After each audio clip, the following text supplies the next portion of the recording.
Litany, in which certain things are crossed out, by Richard Siken. Each morning, the maple leaves.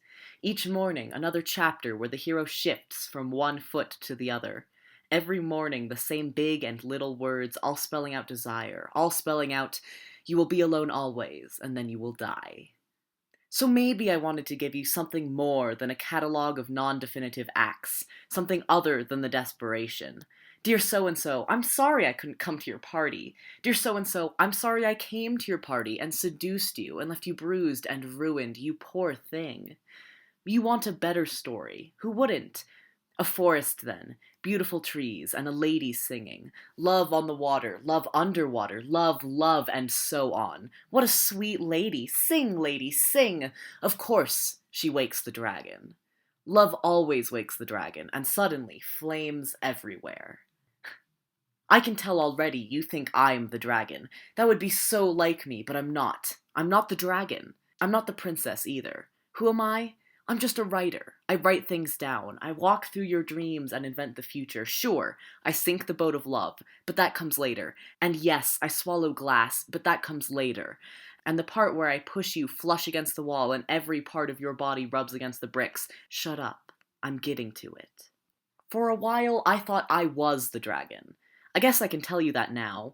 And, for a while, I thought I was the princess, cotton candy pink, sitting there in my room in the tower of the castle, young and beautiful and in love and waiting for you with confidence. But the princess looks into her mirror and sees only the princess, while I'm out here, slogging through the mud, breathing fire and getting stabbed to death. Okay, so I'm the dragon, big deal. You still get to be the hero. You get magic gloves, a fish that talks, you get eyes like flashlights. What more do you want? I make you pancakes, I take you hunting, I talk to you as if you're really there. Are you there, sweetheart? Do you know me? Is this microphone live? Let me do it right for once, for the record. Let me make a thing of cream and stars that becomes, you know the story, simply heaven. Inside your head you hear a phone ringing, and when you open your eyes, only a clearing with a deer in it. Hello, dear. Inside your head the sound of glass, a car crash sound as the trucks roll over and explode in slow motion. Hello, darling. Sorry about that. Sorry about the bony elbows. Sorry we lived here. Sorry about the scene at the bottom of the stairwell and how I ruined everything by saying it out loud. Especially that, but I should have known. You see, I take the parts that I remember and stitch them back together to make a creature that will do what I say, or love me back. I'm not really sure why I do it, but in this version you are not feeding yourself to a bad man against a black sky prickled with small lights. I take it back. The wood halls like caskets, these terms from the lower depths, I take them back. Here is the repeated image of the lover destroyed, crossed out, clumsy hands in a dark room, crossed out. There is something underneath the floorboards, crossed out. And here is the tabernacle reconstructed. Here is the part where everyone was happy all the time, and we were all forgiven, even though we didn't deserve it. Inside your head, you hear a phone ringing, and when you open your eyes, you're washing up in a stranger's bathroom, standing by the window in a yellow towel, only 20 minutes away from the dirtiest thing you know. All the rooms of the castle except this one, says someone, and suddenly darkness. Suddenly only darkness. In the living room, in the broken yard, in the back of the car as the lights go by, in the airport bathrooms gurgle and flush, bathed in a pharmacy of unnatural light, my hands looking weird, my face weird, my feet too far away, and then the airplane, the window seat over the wing with a view of the wing, and the little foil bag of peanuts.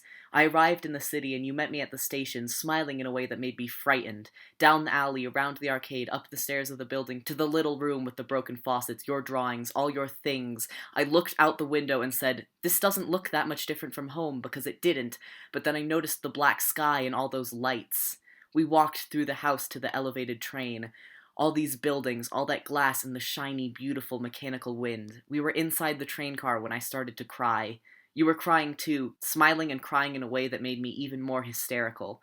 You said I could have anything I wanted, but I just couldn't say it out loud.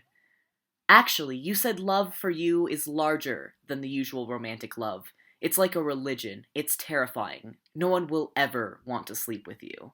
Okay, if you're so great, you do it. Here's the pencil, make it work. If the window is on your right, you are in your bed. If the window is over your heart and it is painted shut, then we are breathing river water. Build me a city and call it Jerusalem. Build me another and call it Jerusalem. We have come back from Jerusalem where we found not what we sought, so do it over. Give me another version, a different room, another hallway, the kitchen painted over and over, another bowl of soup. The entire history of human desire takes about 70 minutes to tell. Unfortunately, we don't have that kind of time. Forget the dragon. Leave the gun on the table. This has nothing to do with happiness. Let's jump ahead to the moment of epiphany in gold light as the camera pans to where the action is, lakeside and backlit, and it all falls into frame, close enough to see the blue rings of my eyes as I say something ugly. I never liked that ending either. More love streaming out the wrong way, and I don't want to be the kind that says the wrong way. But it doesn't work, these erasures, this constant refolding of the pleats.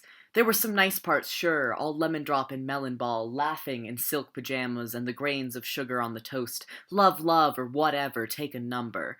I'm sorry, it's such a lousy story. Dear Forgiveness, you know that recently we have had our difficulties, and there are many things I wanted to ask you. I tried that one time, high school second lunch, and then again, years later, in the chlorinated pool. I am still talking to you about help. I still do not have these luxuries. I have told you where I'm coming from, so put it together. We clutch our bellies and roll on the floor. When I say this, it should mean laughter, not poison. I want more applesauce. I want more seats reserved for heroes. Dear Forgiveness, I saved a plate for you. Quit milling around the yard and come inside.